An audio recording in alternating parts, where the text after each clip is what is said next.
Hey, Spencer, welcome to DC. Why the Wizards? How did this come about, and why did you choose Washington? What's up, Chase? Nice to meet you. Uh, obviously, free agency is almost like a game of musical chairs. I think this year's market was highlighted by point guards. Uh, first and foremost, Kyle Lowry in terms of the unrestricted free agents that could make decisions, and also highlighted by the blockbuster Russell Westbrook deal. So, when you look at the game of musical chairs and then possible fits, the Wizards really stood out, and it was a place that I wanted to go to, being familiar with Beal and his game, matching up, both age wise and play style wise. So it just became a fit that popped on the board, pretty recently, and I'm blessed to be able to be here. And for those of us who haven't followed it every step of the way, just where are you in terms of the injury? What have you been able to do on the court lately? Yeah, so I got cleared just prior to, I believe it was the conference finals actually, and had anticipated a ramp up for the finals if my former team Brooklyn was fortunate enough to make it that far. Obviously, the season ended. With that being said, I continued my workout schedule. What I didn't advance to was 5-on-5 play and things like that because we were waiting to sign the contract, obviously, just as an abundance of caution. But in terms of medically, I'm cleared. Riley, the surgeon who performed the surgery, is in touch with the Wizards medical team as well, and we're going to have a detailed ramp up to play plan put in place. I can't exactly comment on right now, but I anticipate being full go for the regular season, obviously, and training camp and stuff. Chris Miller. Hey Spencer, how you doing? What's up, man? You good? Yes, sir. I didn't get a chance to ask you this last week when we talked, so let's just cut to the chase, man. When you bring this championship to the Wizards, how do you want your dollar? Oh, let's keep it freaky. Go 100 pennies. Why not? That's all I needed. Welcome to town, man. We'll talk soon. Thank you, brother. Appreciate it. DA.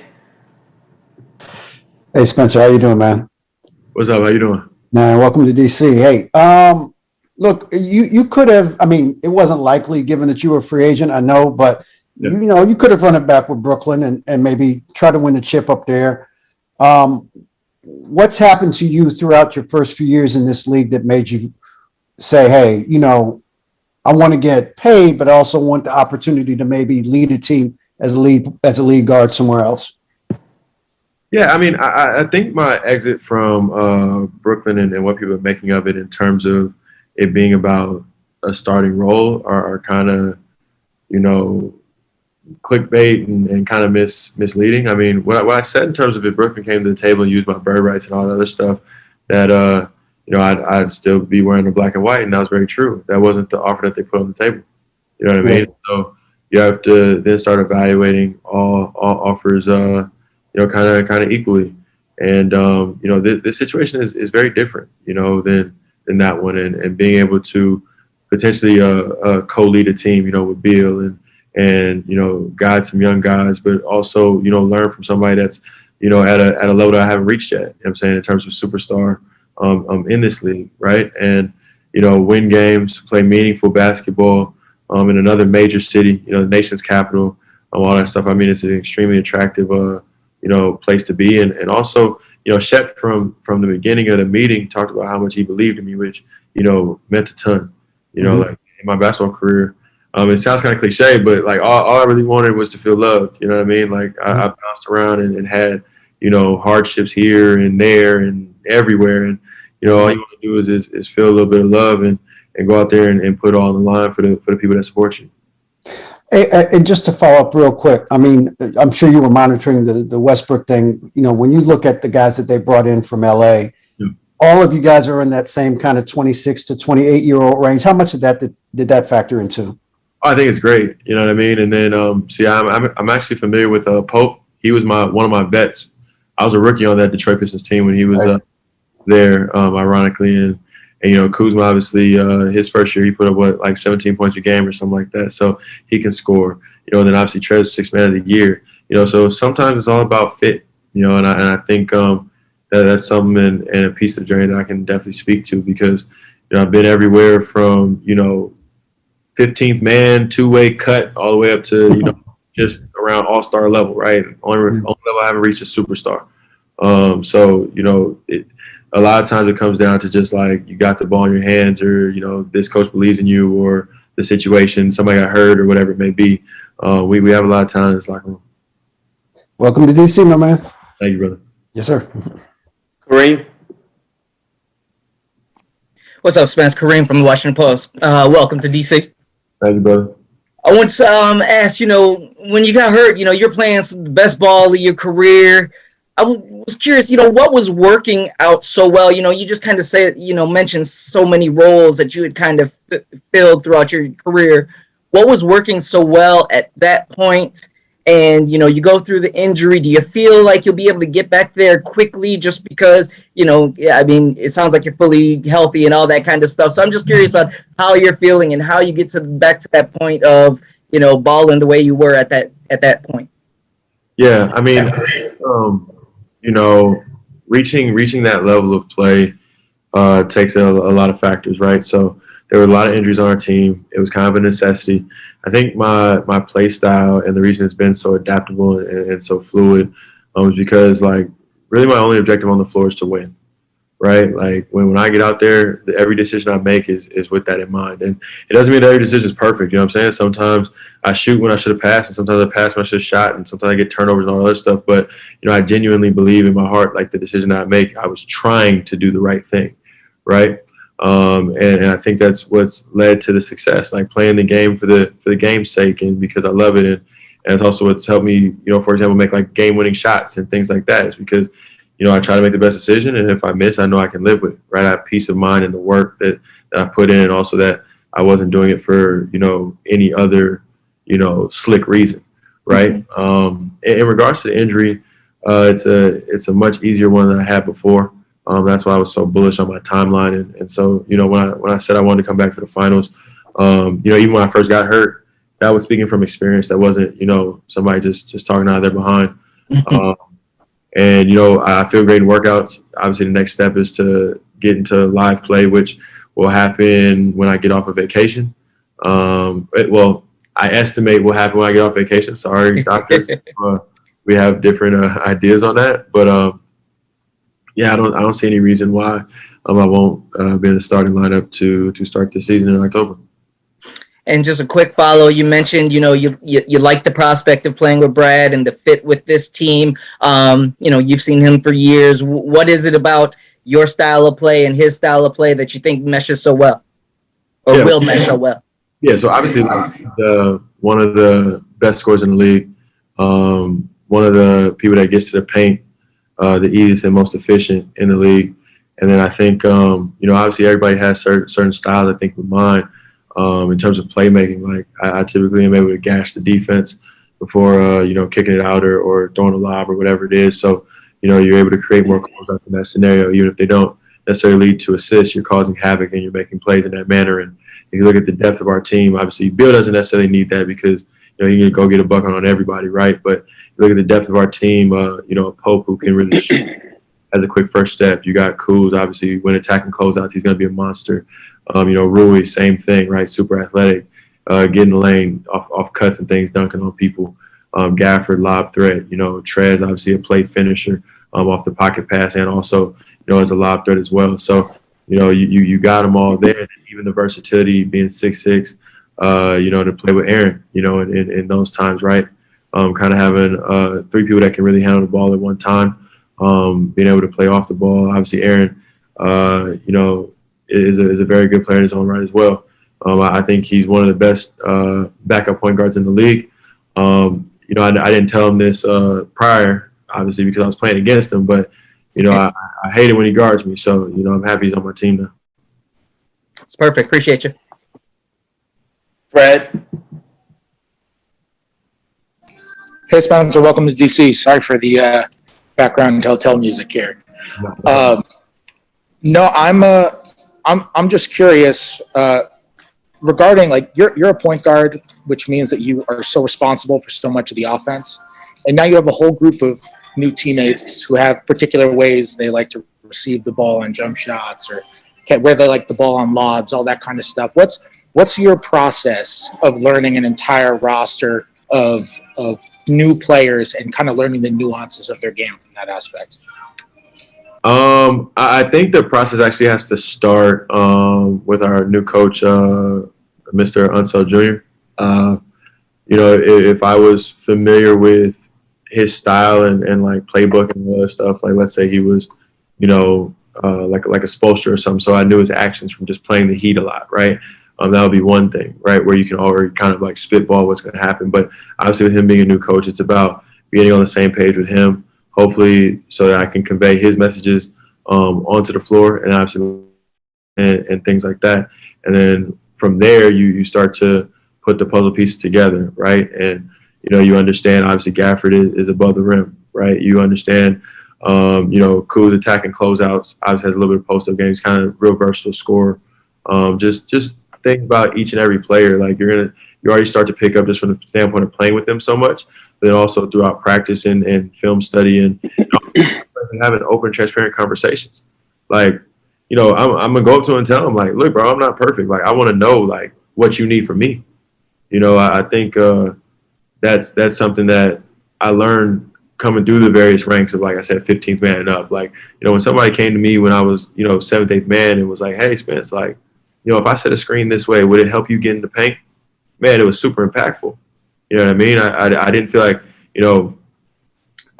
less than, or I didn't feel like, without a voice. I felt like, empowered in those moments and able to say, hey, look, man, if you turn the screen this way, it helps me get my defender, on my hip. And this is how I can go about it so that you also get the lob when you do this. Does that work for you? And I think when the communication is open like that, it can make us a powerful team. Thanks, Ben. Neil? Hey, Spencer. Welcome to DC. I'm curious, what communication have you had with Brad either before the free agency started, since free agency has started, and how have you guys maybe started to already pick each other's minds a little bit? Before free agency would be tampering, bro. What are you talking about? Of course, okay, not trying to get anybody fired. Listen. Lakers, Toronto, Heat, whatever. They the ones that tamper. We just don't tamper, man. Don't do that. Understood. Nah. In terms of speaking to Brad, obviously, having his vote of confidence in terms of this signing meant a ton. You always want to be on the same page with the superstars on the team, or superstar, sorry, on the team. And for the most part, his thing has been about, coming in, playing basketball the right way, like leading the group, all the stuff. I don't think he is going to really experience any on-court friction for me. Like, we know what it is. Like, obviously, he can score the ball in a variety of ways and do some special things out there. And it's my job to, get out the way when I need to get out the way and try to help enhance when I can enhance. And then, at the times when he's off the floor, making sure that the ship still rides right and that there's no fall off. So, I think putting it simply like that, just staying aggressive in those three facets bodes well for our roster. Thanks. Welcome again. Thank you. Matt? Hey, Spencer. Matt Ferris from Washington Times. Nice to meet you. Virtually. Just curious, like you mentioned monitoring the point guard market. Was it Washington from the very beginning, or how did Kyle Lowry's decision, for example, kind of impact your thinking, or how did you kind of go about that process of, all right, settling on Washington, basically? No, I mean, obviously Russ was the domino that opened up Washington because prior to the Russ trade, like, Washington wasn't on the table. Obviously going back to throughout the season, end of season, stuff like that, when they're kind of starting to dole out the point guard rankings, right?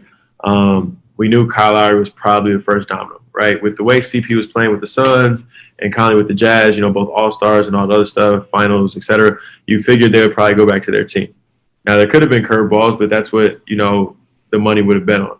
So you're really just saying, like, all right, in the unrestricted free agent market or point guard market, who's going where and who's getting paid what and who are the teams that need point guards. And so that's just kind of how you look at it. And to me, I felt like I should be the second one off the board. Understanding Kyle's won a championship, obviously he was going to command a near max contract, etc.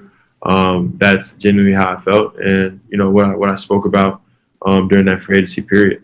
I think it shook out that obviously I was third because Lonzo went to Chicago, but overall with the Russ deal, opening up obviously Washington and having a rapport, like I said, with Beal and Shep really believing in me, it made it a perfect fit. And I noticed you tweeted just Hagrid, the Harry Potter reference. I'm just curious, are you a Harry Potter guy? Yeah, I actually read the books when I was young, so yeah, I'm a Harry Potter guy, and I just thought it was super fitting. It was actually one of my friends that sent it to me, so I can't take full credit for it. But when the rumors started coming out, they had said in a joking manner, like, "Hey, you should post this if you choose to go to Wizards." I was like, "Yeah, okay." Like, all right. Like, I didn't really think much about it, obviously, when the rumors first started, because that's week, 2 weeks before, whatever it is. Like, it's rumors. But once it really started coming down to it, and obviously everything was coming to fruition, I had that mental note in my head, so I pulled it out of text. Thank you. Hey, Ben Standing, are you driving and watching this press conference at the same time? Just make sure everybody's safe at this point. I'm literally not driving. I'm standing in a parking lot on the road, so I took a shot. Spencer, Ben Standing with The Athletic. Nice to meet you. Just out of curiosity, you talked about obviously joining with Brad and the attractiveness that comes with that. Player movement in this league is pretty common, and if not rampant in some spot, and for better or for worse, Brad is often mentioned in various trade rumors. How did you navigate that, if at all, when you were making your own decision about your future as to what the future here could be beyond, with Brad's situation? Yeah, well, I mean, obviously I spoke to him, and obviously he's his own man, and his decisions are his own. So I can't talk about, his plans or what he's going to do. I think that we have a chance to have and if that's not what comes to fruition, then it's not. But I think, right now we're both willing to kind of take a little bit of a bet on each other and try to do something special. So, all we can kind of focus on is the now. And, if plans change, then they change. But, we're here now and have a really special chance. Thank you. Alex? Hey, Spencer. Welcome to DC. Nice to meet you. Recent history for the Wizards, you look at the point guard position, it's been such a big part of this team with Russ and with John Wall, before that, even going back to Gilbert Arenas, and each of them seems to have made such a big mark on the franchise and the area. What kind of mark are you hoping to make here in DC? I'm not Gilbert, John, or Russ. Those are all dudes with very interesting personalities. I mean, you got some of the best players. Obviously Russ, one of the best players to ever play in terms of the triple doubles. You got Gilbert, one of the best scorers of all time. You got John, who had an extended run where you could argue he was the best point guard in the league. So you gotta always respect the accomplishments of what people have done. I think I'll be the first point guard in DC history to possibly lobby senators about Bitcoin. We can go with that. But in all seriousness, I think just my style of play is very different from them. Like I said, I respect everything that they did. But what I want to be known for is winning. And then that's what I hope to bring to the franchise. Like, at the end of the day, just whatever it kind of takes. So I think my career kind of shows that. Thank you. No problem. Quentin? Welcome to DC, Spencer. Hey, listen, first off, I'm going to ask you a question. Where you get all your information from? Because you was tweeting out news about my stuff before I knew it. How'd that work? Hey, I'll tell you after this. I'll tell you after this. That's tampering if I tell you in front of all these people. Got it. I hear it. Welcome to DC, first and foremost. Real quick question for you. I talked to your trainer, Olin, who is not my source, by the way. But he was telling me all about how you're the most underrated player in the NBA. Does that kind of go into how you play your game, and especially how you're looking at this upcoming season, and kind of tying that into the fact that, you felt like you should have been the second point guard off the board and you weren't? Because can you kind of maybe talk about the chip on your shoulder league-wide? Oh, I mean, that's been there. But I mean, that started way before the NBA, man. Like, I feel I should have been, more respected in high school. I feel like I should have been recruited higher in college. I felt like, consistently. Like, that's just kind of been who I am, but also what's got me here, right? Like, if I was a complacent person, then when you get cut and people think you're going to China, do you just take the bag and go to China, or do you still want more for yourself? And are you willing to stick through the D League and some of those punches and the long bus rides and all that other stuff? So some of that has made me who I am, right? And I can get on here and I can bring up stats about how I'm underrated and all that other stuff, but it doesn't really serve much of a purpose. Like, I'm here now. I think we have an amazing chance to win. And if I'm able to play at the level that I can play at, similar to the 1920 season and hopefully beyond, and I can complement Brad in the way that, I believe that I can, then, we can be an extremely powerful team in the Eastern Conference and go out there and compete with everybody on a nightly basis and, make DC family proud. And what would you say was the biggest thing you had to work on this offseason, other than, of course, your health? Like, what about your game that you've tried to really bring to another level? Oh, my game. I think obviously, this is low hanging fruit. When you look at 3-point shooting, my catch shoot numbers are solid. My off the dribble numbers aren't very good. But with obviously working on health and understanding kind of the barriers to movement patterns and things is, you have to wait X amount of times you can cut and X amount of times you can run and all that other stuff. You end up shooting a lot of spot shots. So I hope to continue to improve that, be even better in that area because, we have another very powerful, habit creator on the floor, obviously, and I could be the beneficiary of some of that action. And if I can spot up and shoot the ball well, it's a really great dynamic for our roster. Appreciate you, Spence. We'll talk soon. Let's do it. We'll take the last question from Karita. Hi, Spencer. How are you? You briefly mentioned Daniel Gafford earlier, as well as Rui. I'm curious, can you go into a little bit more detail about how you see yourself meshing with them and just being the younger guys on the roster, and also what intrigues you about what you've seen from them? So little known fact, uncle who I worked out with since I was like about 10, 12, also does like pre-draft stuff like that for Washington. So he was training Rui, so I'm kind of familiar with Rui and his game and being kind of, forward and a bigger slasher and able to kind of get in the paint, be the beneficiary of cutting and things like that. So I'm looking forward to that. And just being able to obviously offer the experience that I have and hopefully they can take from it what helps them and discard what doesn't help them, right? With Gafford, obviously I know, live body, live threat.